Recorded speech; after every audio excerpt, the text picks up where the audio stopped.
Hotep la famille. Aujourd'hui, nous allons parler de la polygamie. Vous savez, la polygamie en tant que kamite, c'est un sujet qui nous touche tous. C'est un sujet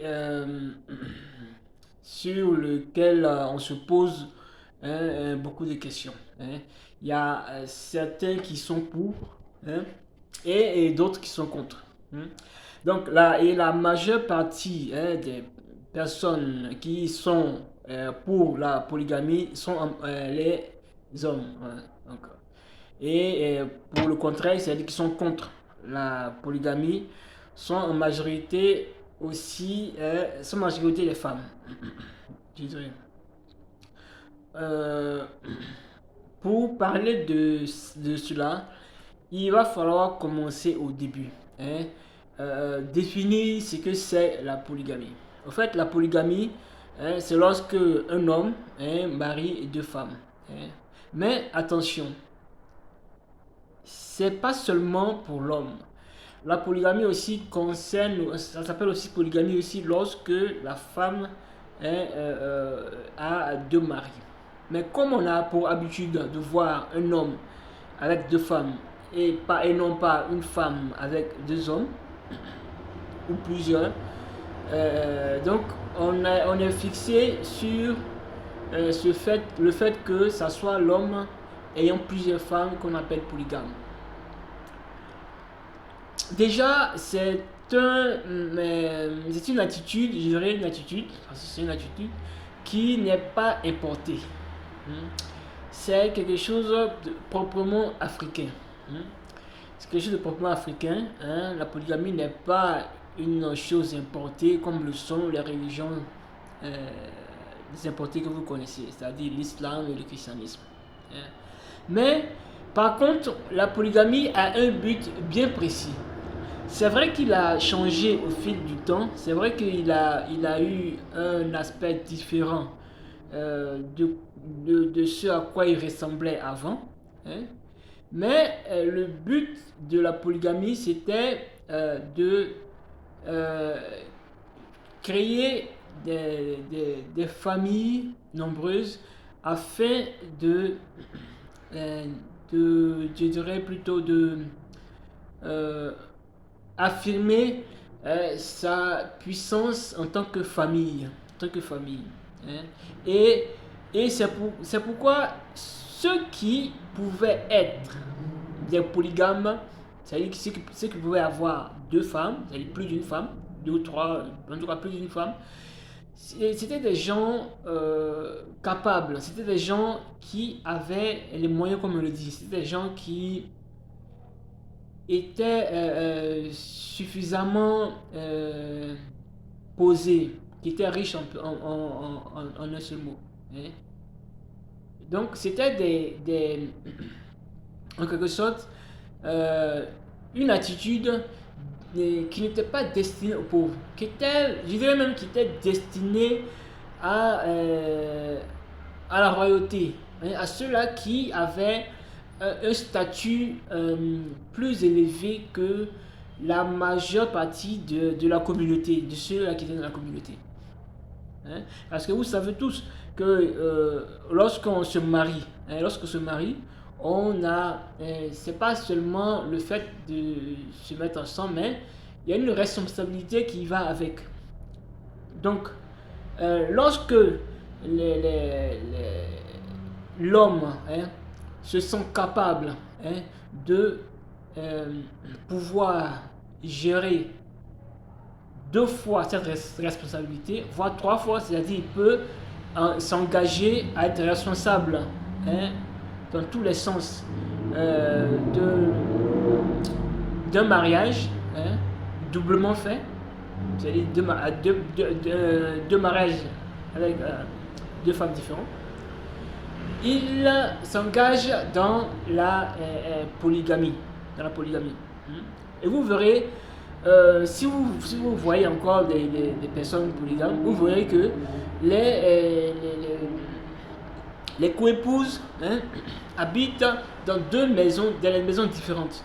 Où souvent elles sont dans la même maison, mais avec des départements. C'est comme si la maison était divisée en départements, en 2 départements.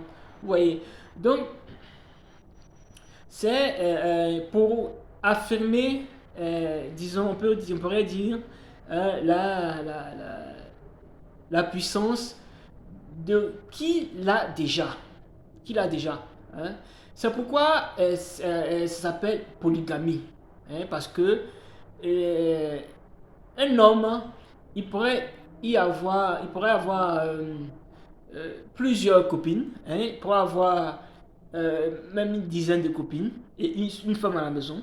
Hein. Il ne sera jamais appelé polygame, hein, parce qu'il n'a pas cette responsabilité-là matrimoniale de partager son énergie et sa fonction de mari avec une autre femme. Vous voyez. C'est pour cela qu'on appelle ce monde polygame celui qui est marié avec 2 femmes. Marié dans le sens du mariage. Hein, que ce soit d'autres, que ce soit marié, en tout cas, que vous voulez, mais marié. Hein, marié qui certifie son engagement matrimonial envers une autre femme. Donc, vous voyez que c'est une attitude, hein, qui a changé au fil du temps. Hein, qui a changé au fil du temps. Hein, maintenant, les gens ne comprennent pas, hein, le sens de la polygamie.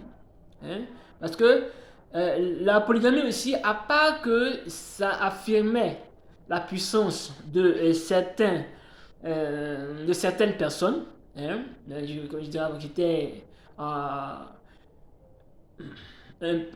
peu supérieur aux autres membres de la communauté, hein, mais aussi ça empêchait les femmes de rester dans le célibat. Ça empêchait les femmes de rester dans le célibat. Hein. Et non seulement de rester dans le célibat, et aussi d'avoir une vie, hein, où elle pourrait être assurée. Que ce soit, en tout cas, l'assurance que vous imaginez, quoi. Assurance sociale, en tout cas, toutes sortes d'assurances, où elle pourrait être assurée. Hein. Vous savez que l'homme et la femme ont besoin l'un de l'autre.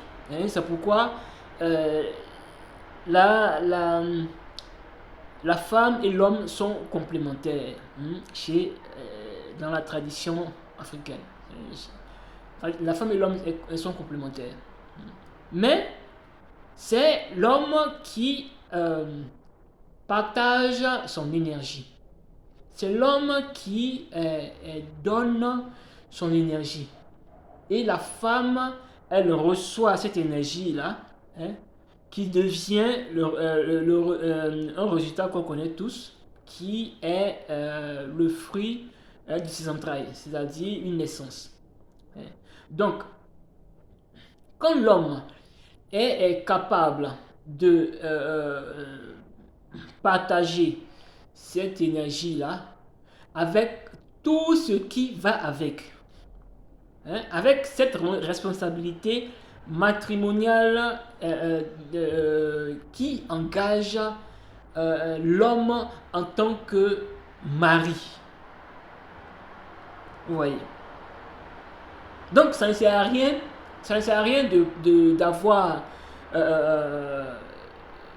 2 copines, hein, et venir dire sur la toile qu'on est pour la polygamie. Hein. Parce que la polygamie, c'est pas avoir 2 copines. Donc ceux-là qui ont 2 copines et qui pensent qu'ils sont pour la polygamie, hein, je vous dirais plutôt d'attendre, hein, de voir réellement ce que c'est que la polygamie avant de dire que vous aimez la polygamie. Maintenant, il y a une question qui a été posée dans un groupe là, qui demandait quels sont les côtés positifs de la polygamie. Écoutez, un des côtés positifs de la polygamie, c'est le fait que ça empêchait les femmes de rester dans le célibat et ça leur donnait une chance de pouvoir s'affirmer sur le plan social. S'affirmer sur le plan social. Parce que je vous ai dit avant que ceux qui avaient la possibilité d'être des polygames, c'était des gens puissants. C'était des gens puissants. Donc, puissants, de telle sorte qu'ils pouvaient s'engager à former doublement une famille, c'est-à-dire marier deux ou plusieurs femmes, qui les unit pour former une famille. Vous voyez. Donc, maintenant, dans les temps où on est, si on me pose par exemple la question de savoir si la polygamie est à sa place maintenant, mais je dirais oui, la polygamie a sa place. La polygamie a sa place dans la mesure où elle est appliquée dans son sens réel. Dans son sens réel. Dans la mesure où elle est appliquée dans son sens réel. Parce que, sachez que la responsabilité de l'homme envers sa femme, à part l'aimer, l'encadrer, remplir ses devoirs conjugaux, en tout cas, tout ce qu'il a comme responsabilité en tant qu'homme, il doit être capable de accomplir cela chez chacune de ses épouses, sans aucune différence. Sans aucune différence. Et ne jamais divorcer l'autre pour l'autre. Vous voyez? Donc il y a toutes ces choses-là qui vont ensemble. Parce que ça ne sert à rien d'avoir deux femmes et puis après l'autre s'en va et puis l'autre reste. Et puis, non. Donc c'est pourquoi on dit on n'est pas polygame qui le veut, mais qui le peut. Parce qu'il faut pouvoir le faire. Il faut pouvoir gérer cette attitude-là. Cette attitude-là. Qui est en vérité une attitude saine. En vérité, la polygamie n'est pas malsaine. La polygamie, c'est une chose très saine.